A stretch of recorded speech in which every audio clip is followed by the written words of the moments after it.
Welcome to Whitetail Rendezvous Podcast. This is Bruce Hutchin, host and executive producer.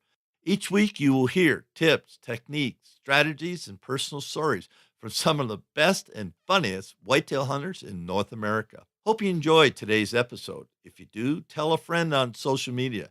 If not, tell me and I'll make it better. Thanks for listening, folks. We're heading down to Texas. We're going to connect with a good friend of mine from Columbus, Texas, Herman Brune. Now, Herman is a prolific writer for the Texas Fish and Game magazine. He's also the vice president of Texas Sportsman Association. He's been a guide and a hunter, did a lot of hunting up in Wyoming, and all around, true to earth, cowboy of the highest order, Mr. Herman Brune. This is Bruce Hutchin, your host at Whitetail Rendezvous, and I am also the executive producer. I'm here down in Shreveport, Louisiana at POMA 2017. I met a gentleman from Texas, Herman Brune, and he's going to talk about Texas optimum breeding dates. Herman, welcome to the show. Well, thanks for having me, Bruce. I'm an outdoor writer in Columbus, Texas. I have a radio program down there on KULM 98.3. I'm also a wilderness hunting guide. I've guided for years up in Montana and Wyoming.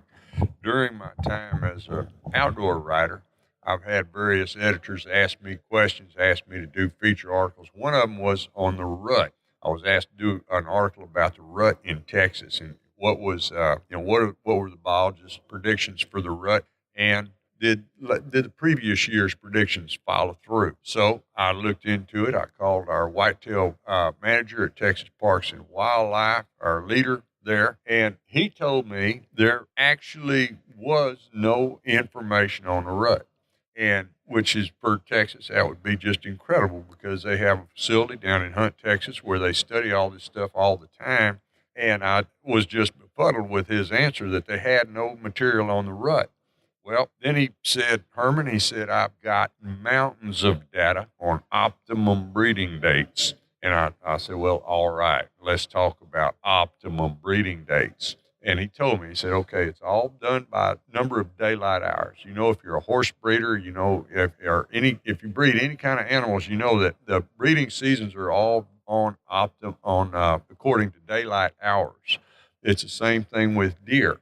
You've got 10 regions in Texas, and he was able to tell me the exact date in each region that the optimum breeding dates began. Prior to that date, 10% of the does would already be bred. Starting on that date, the next 80% of the does would be bred, and they would be bred in 7 to 10 days. After that, the remaining 10% of the does get bred after that 7 to 10 days. And that is when, especially like if you hunt in South Texas, or you'll see a bunch of bucks, you'll see 2, 3, 4 bucks chasing one doe.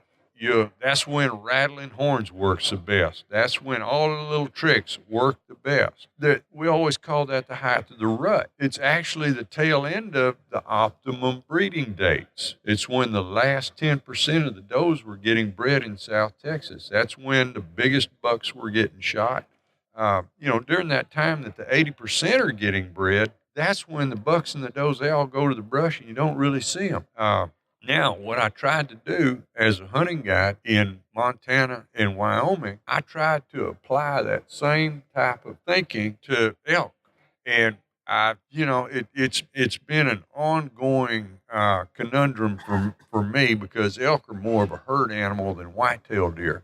But I look at it, and if I know all the elk calves are born in a 2-week period, and I know what the gestation time is for an elk, then I should know the 2 weeks that the elk are doing all their breeding. And when, right after that 2 weeks, you're going to have the tail end of the cows, same way. That's when the bulls really go wild. That's when you see these young bulls trying to sneak these cows away from the older bulls. And I tried to apply the same logic to elk that we use on these whitetails down there. And it's a little bit tougher.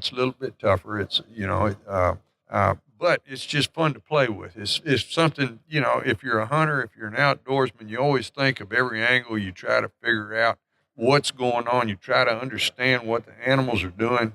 And it's just some more fun information to have in your game bag when you go out in the woods. And if you go look on Texas Parks and Wildlife. If you're a whitetail hunter in Texas, on their website, you can find the optimum breeding dates in Texas for each region and when those dates start in your region. And this is all on the internet. It's at Texas Parks and Wildlife. And you can find all this information. It's just something fun to have, something fun to know and tickle your brain with and aggravate yourself. Herman, what's your radio show? It's News from the Camp House. Now, my radio program, we'll talk about this kind of stuff too, but then we also, my radio program was born talking about water issues. Water is a big issue in Texas.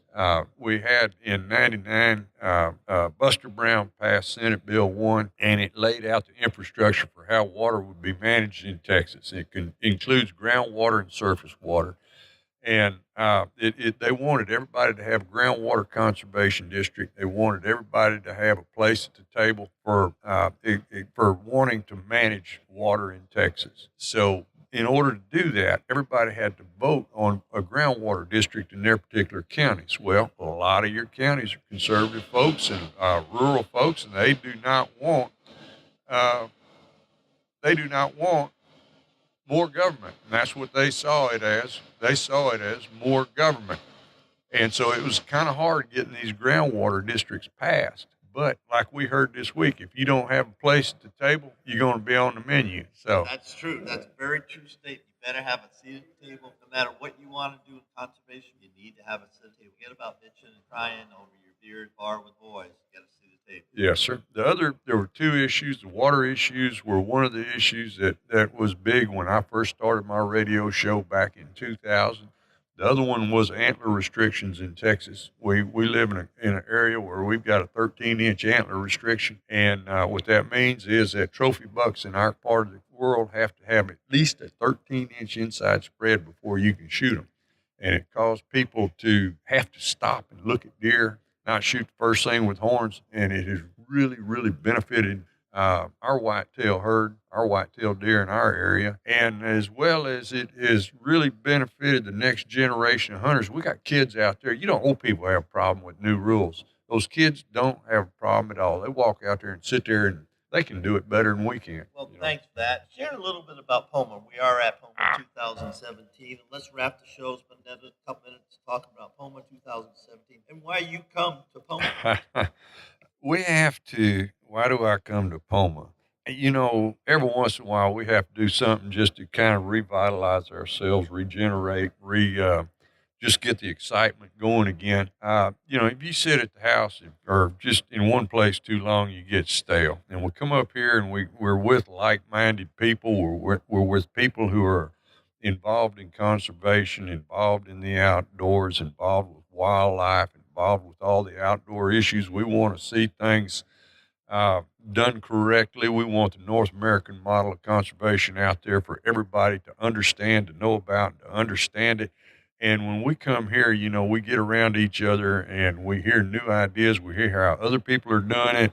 And it kind of revitalizes us to go back out there and to talk to our readers and our listeners and talk to all the folks, and also trying to connect with mainstream people and help them to understand how the outdoors affects everybody. Well, I appreciate that. On behalf of Herman Brune from Columbus, Texas, it's been great visiting with you in POMA 2017. Thanks, sir.